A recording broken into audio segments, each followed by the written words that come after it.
fell upon them? I mean, there's a lot of these new companies out there that I'm sure that the audience has been hearing about, some Infer and inside sales, and some of the overlap in terms of what they do. Can you talk a little bit about how did you select Lattice Engines? So interesting, the marketing folks did the research on how to solve a problem because we knew that we were being inundated with leads. Yeah. We couldn't grow capacity to handle them, yeah. So we needed to be smarter than just a basic scoring mechanism on leads.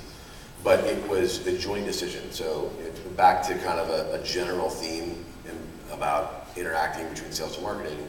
It wasn't done in a black box, and they didn't just come to us and say, hey, we have some new stuff. We sat down together, we plotted out sort of the requirements, we went through the demos together, and ultimately, although actually to be totally candid, marketing funded the budget, we were at the table with them, and we understood what the benefit was and what the trade-offs were. And it's important because you can't work in a vacuum. If we don't, as the sales part of that equation, share with them what we're finding in the market's working, what messages are working, what customers are there. Some of it's data-driven, a lot of it's data-driven, but a lot of it is just communicating how we continue to evolve our message.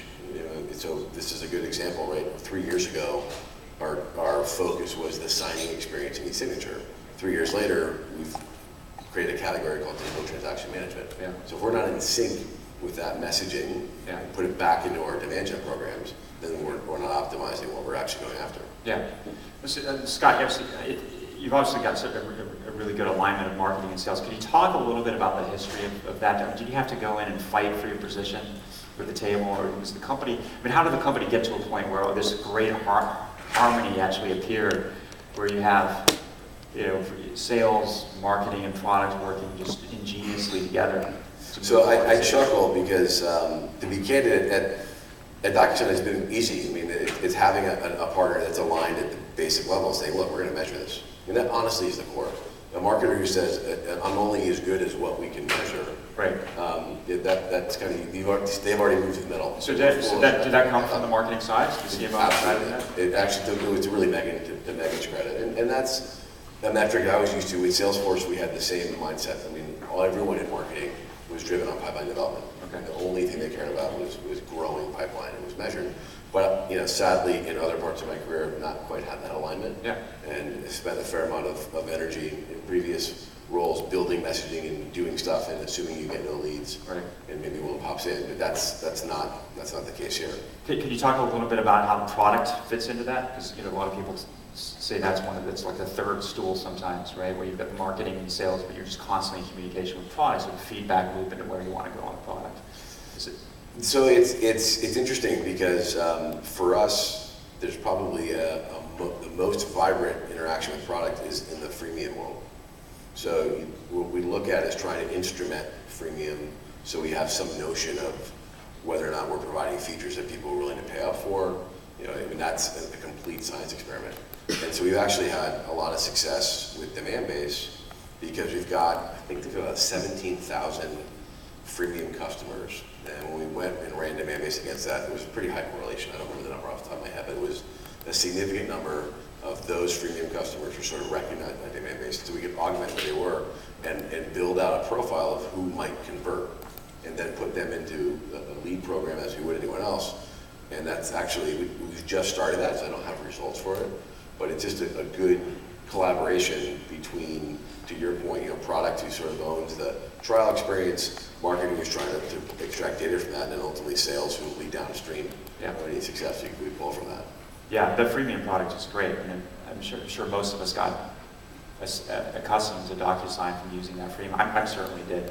Can you talk a little bit about how you've thought about that freemium product and how you build that out and how you're measuring that and how you're segmenting it so you know which ones to convert? Yeah, so it's from a demand-based perspective, it's great. It's actually similar to the program we talked about before. We can immediately understand the attributes of the entity itself and whether they fit the profile of people that tend to convert. Yeah. And so then we're running a campaign against that, putting them into a sort of drip campaign and going after them. And we haven't got the results yet, but it's what's very impressive early on was the correlation of what Demandbase is able to recognize from the freemium pool, so that we can have a lot more data than just that was shared. It's also important to note too, when we have folks sign up for the trial, we ask them for less information, and then hopefully they'll actually sign up for the trial, because we can augment the rest of the demographic information from Demandbase. So that actually makes the whole convert process better. And that's just another interesting thing while we're talking about some of our Demandbase experiences. So we've also, think about what we do for a moment, right? I mentioned just in my brief comments that we have financial services and insurance and real estate, but our product is very industry specific. So the messaging for it, from a marketing perspective, is best consumed in the words of the industry. So by using Demandbase on the way in, we're able to provide an industry-specific set of landing pages based on your IP address or who you are, in many cases, so that your first DocuSign experience is going to feel customized. And so for that, which we've been doing for a while, we saw the bounce rate go from 35 to 13%, and the conversion rate on top of that even higher. And so in our business, that's critical, because it's funny, you asked a product question before, which is a great question. In several ways, the product's pretty horizontal, but the positioning of the product and how people think about it and consume it is very industry specific. So we have to go to great lengths to describe the kind of use cases you can use, how you might apply it to your business that will feel very unique for you versus the person next to you in a different industry.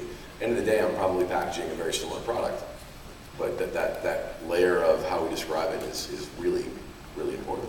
Yeah, so we asked for some specifics and just some really impressive results. What time frame was this? Which you targeted 450 plus companies and had a million impressions delivered, attracted 59% of all companies targeted to your website, generated relevant interest with 13 average page views per company, grew sales pipeline by 22% for your top 6 industries, increased average time on the site by more than 8 minutes, boosted page views by 300%. What was the time frame for that? And that was mostly Demandbase, is that? Yeah, that was mostly statistics driven from the Demandbase work. It was a 6-month period. Yeah. Great. So we're kind of running out of time. Yeah. Just had It's flashing lights. I could go on. I'm only halfway through my questions, but there's one question about standardization that comes up. Right? There's all these tech vendors out there. You've got these big marketing clouds. You've got Salesforce. You've got Adobe and Oracle and IBM.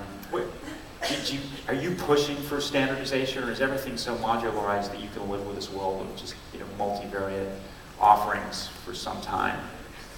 So I slightly self-serving, being a SaaS provider ourselves, but it doesn't feel broken, right? So we have a platform. Eloqua is a platform for marketing. Sales is a platform for sales. Those are pretty well instantiated. But things, given the API infrastructure of both, plug in so seamlessly that I don't think we feel like we're bolting stuff together. Yeah. And I'm old enough that I've gone through the true bolt-on period, and the API economy doesn't really provide that. I mean, it's a pretty simple, hey, I'm in this experience, but it's going to push you here. I mean, look at us. We're often consumed as a product inside of someone else's application. More people use us inside of Salesforce or inside a website than they would log into a native console called DocuSign. So the more that everything almost kind of consumes itself into itself, given APIs, the less it feels like we're in need of some big consolidation. So for us, it's been pretty easy. Great. Thank you, Scott. I told you he was going to take us there. Thank you, Beyonce.